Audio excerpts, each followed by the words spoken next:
Not all games are meant for fun. Some board games carry with them a dark and sinister history. Tales of misfortune, curses, and even death. Tonight, we'll uncover 5 board games so haunted they might make you think twice before ever rolling the dice. The Game of Death.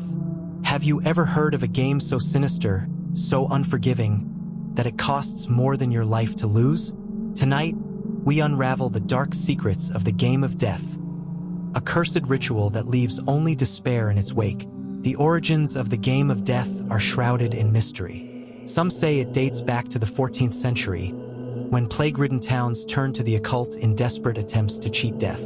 Others claim it was created by a grieving widow who sought revenge against those who wronged her. But one thing is certain. Those who play the game rarely live to tell the tale. The rules are deceptively simple. Players must gather in complete silence, under the cover of midnight. The deck of cards must be placed in a circle of salt, and each participant must prick their finger, letting a single drop of blood fall onto the top card. This seals the pact. One by one, players draw a card. Each card determines their fate. The Ace of Hearts grants temporary immunity. The King of Spades, a vision of how you will die. But beware the Joker, for it summons him, the dealer of death. The dealer is not of this world.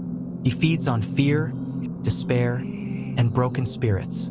When summoned, he doesn't just observe. He plays, and his goal is to claim as many souls as possible. Stories of the Game of Death have surfaced over the centuries. A group of college students in 1987 played it in an abandoned house. The next morning, their bodies were found, contorted into impossible shapes, their faces frozen in expressions of sheer horror. Only one survived, but he never spoke again. Then there was the case of Daniel Ward in 2013, a YouTuber who live-streamed the game to prove it was all a hoax. At 3:13 a.m., his live stream abruptly ended. Authorities found his camera, still recording, in a room smeared with ash and claw marks. Daniel was never found, but perhaps the most chilling detail? The Game of Death doesn't require you to believe in it. Once you start, it believes in you. Ouija Monopoly. Monopoly, the game of family fun, friendly competition, and sinister secrets? What if I told you there's a version of Monopoly you should never, ever play? We're diving into the chilling story of Ouija Monopoly. It started as a Reddit post. A curious user stumbled upon a peculiar Monopoly board at a thrift shop. It was hand-painted, with strange symbols replacing the familiar properties, and the game pieces looked off. The dog piece had red eyes, the top hat had a crack shaped like a skull, and the money wasn't money at all. Instead, it was covered in cryptic writing. At the center of the board, instead of the usual goal square, there was a small glass circle, like a Ouija planchette. Written around it in faded, curling letters were the words, "Ask and you shall receive." The group of friends who bought it thought it was some kind of quirky, custom board. They poured drinks, set the game up, and decided to give it a try. Big mistake. Player 1, what's with these rules? It says we have to ask the board questions before we move. Player 2, it's probably just part of the theme. Let's roll with it. The first player places their token on a property labeled The Forgotten Alley and jokingly asks, "Should I buy it?" The planchette moved and stopped on yes. At first, they thought it was one of their friends pushing the planchette. But soon, it became clear that no one was controlling it. Player 3, okay, who's doing that? Seriously, stop. Player 4, it's not me. The game seemed to have a mind of its own. Properties they landed on would whisper their names. The jail space? It wasn't just jail anymore. It was a shadowy corner of the room where one of them swore they saw a figure standing. But the worst part came when one of them landed on a space labeled Summon Rent. The card they drew wasn't a normal chance card. It read, "Give what is owed, or take what is due."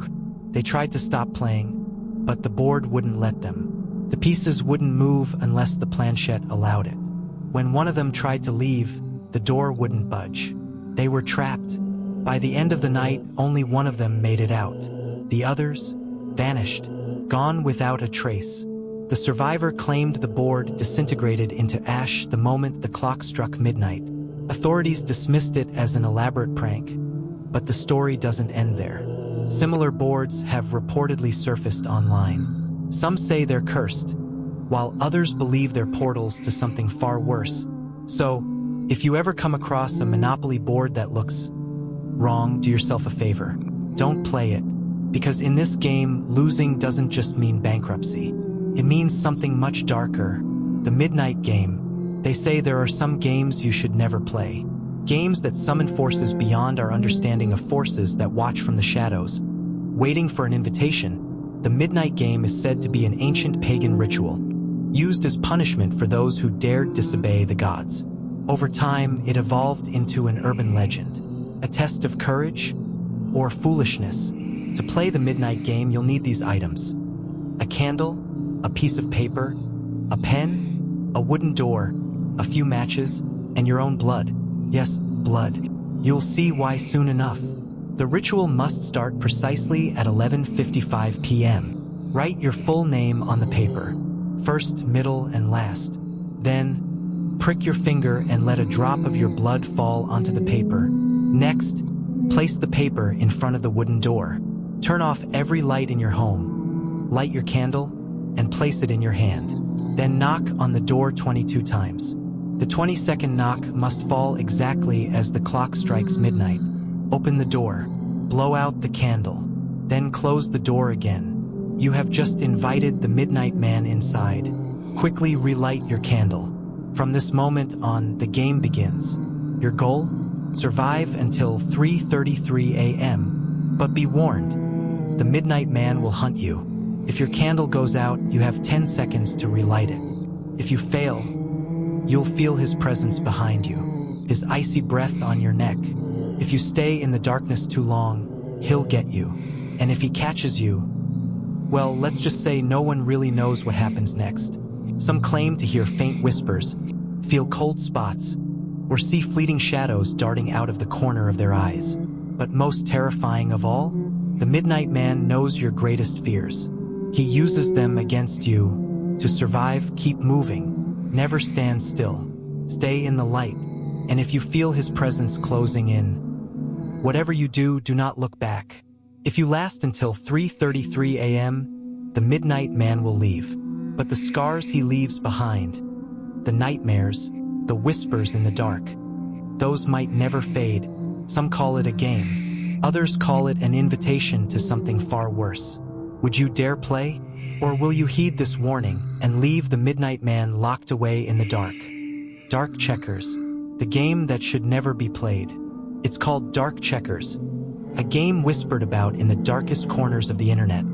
A game with a cursed history. In the late 1800s, in a forgotten town, a checkers set was created. But not just any set.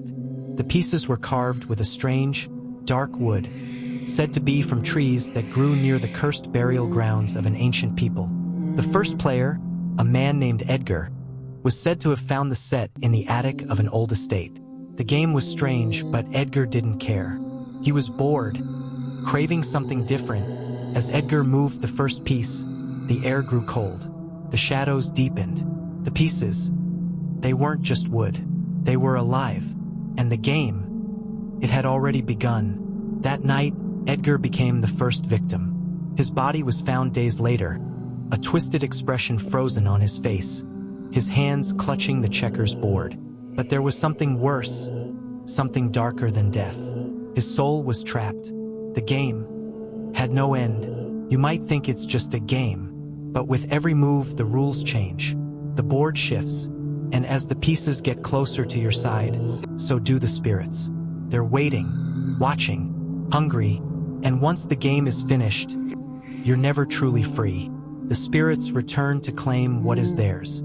The cursed board, still hungry, will wait for the next player. And it will never forget. Do you dare play? Or will you leave the dark checkers where they belong? Buried in the past. The devil's chessboard. Every move, every piece, a step closer to the end.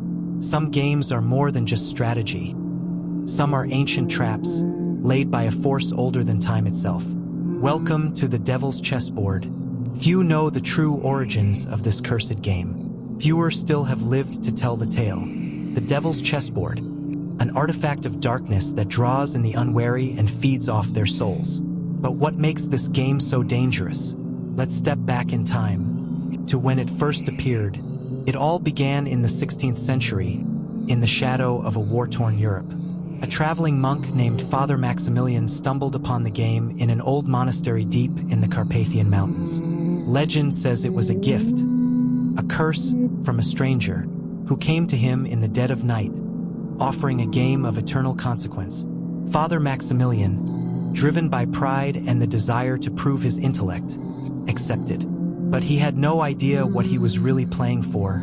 Word of the game spread like wildfire, but not in the way Father Maximilian expected. The pieces, the game, they weren't mere objects. They were conduits for something far darker. Each piece represents a human soul. As the game unfolds, those playing are slowly consumed, drawn into the game's dark grip. The stakes? Your soul, or worse, your very essence erased from existence.